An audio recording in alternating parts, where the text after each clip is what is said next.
This question of getting external resources has already been posed and a solution has already been given in the world of SGML, and it's been carried through to XML. So you're familiar in XML, of course, of character entity references. So hlip is a horizontal ellipsis, as I recall, in HTML. And that gives names. You write ampersand name, semicolon, and that's a reference to an entity. But there are also external entities you might want to get hold of, such as a graphic. Or, and this is where I learned about it, in XSLT, you can import a style sheet. You've got an XSLT style sheet, and you can import another XSLT style sheet or some other XML document. And that's an external entity. And the way XML handles that is that when you run the XML XSLT transform, if you need external entities, you have to specify what the resolver is. So you need to specify a resolver.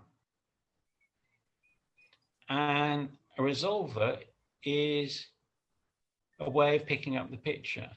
Those people that go back to PostScript a long time ago know that the OpenPress interface allowed you to put a preview graphic for your desktop publishing software and structured comments that would tell the pre-press software where to get the real graphic, which is a humongous thing that should be kept next to the plate maker because it is humongous. And the last thing you want to do is either preview using the humongous file or go to press using the preview. But so that's a different way of solving the same problem that the resolver solves. And in XML, the solution, they say, is there's an external resource which is called the catalog, which tells you where to find anything. And KPSE, which is in a sense a catalog, except it gives us value, a path to a file. Whereas in XML, you don't get a path to a file, you get the resource you are asking for. That's a different idea. And that resource typically is a stream or a structured object, but you don't get the file, you get the resource you are asking for. And in certain sense, if we adopt the XML point of view into the tech world, whenever you run a tech job, you run it with a resolver.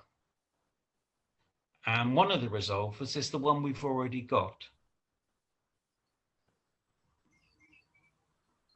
But you can have a command line option that says, don't use that one, use this one. And a resolver is, from the Git point of view, a resource just like anything else. And a resolver is a sort of catalog, even if it has an infinite number of entries.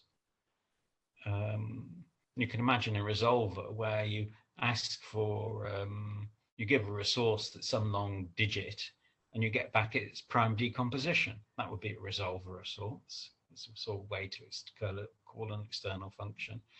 But when you call tech, you say, here's the resolver I want. And you could say, it's a Git resolver. It's a Git type resolver. And here's the secure hash for the root of the tree. That sort of thing could be possible.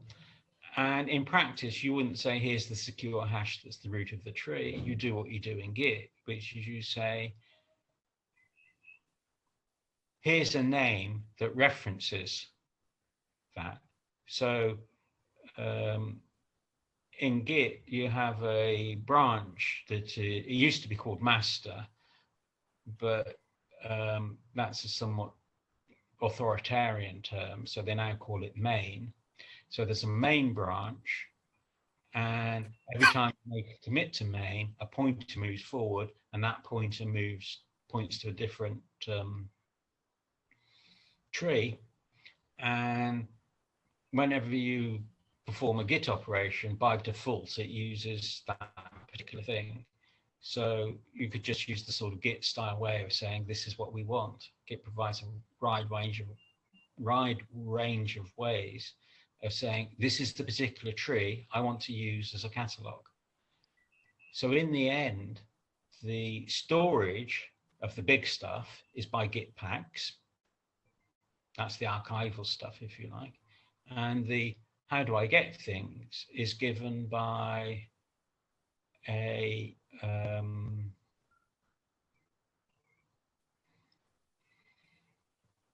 secure hash that either represents a catalog stroke resolver, or a name that represents a catalog resolver, or something that's a bit more, well, use the file system. That's that. Use kpath se. That's another value for the secure for the catalog. So I've gone on and on and on and on a bit, but the key idea is this: in XML, to get an external resource, you use a catalog, and then the catalog gives you the resource. It doesn't give you the file name of the resource. It gives you the resource, and you use it. And if tech adopted a similar view, then we get a front end. And if you're on a platform where you're not allowed to use Git, or you can't use Git for some reason, then you can't use a Git-based catalog, but you can use a kpath C catalog if that's what you want.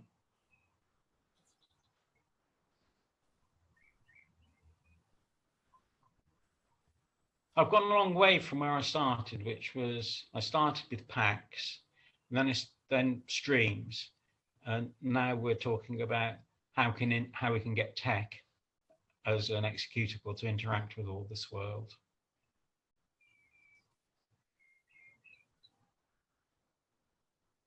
I think I should stop talking before you stop listening.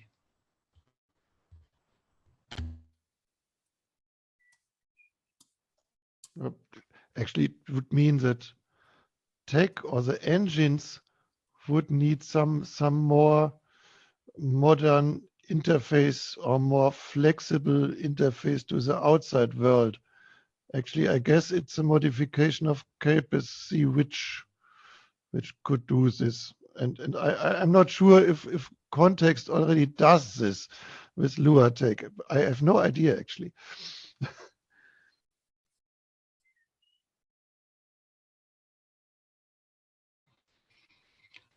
I would expect that for Lua tech, you may be able to program it as a Lua coded extension.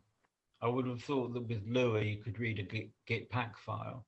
And so you could write a macro that's called input, but in fact, it does a lookup on the basis of a name into a pack file to find out what to do.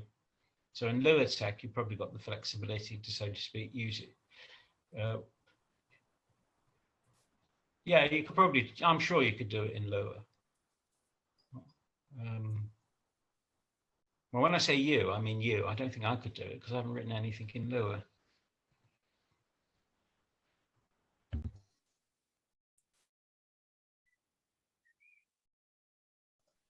Actually, I use Lua daily in work, but I don't use Lua tech, interestingly. I still stick with PDF tech throughout.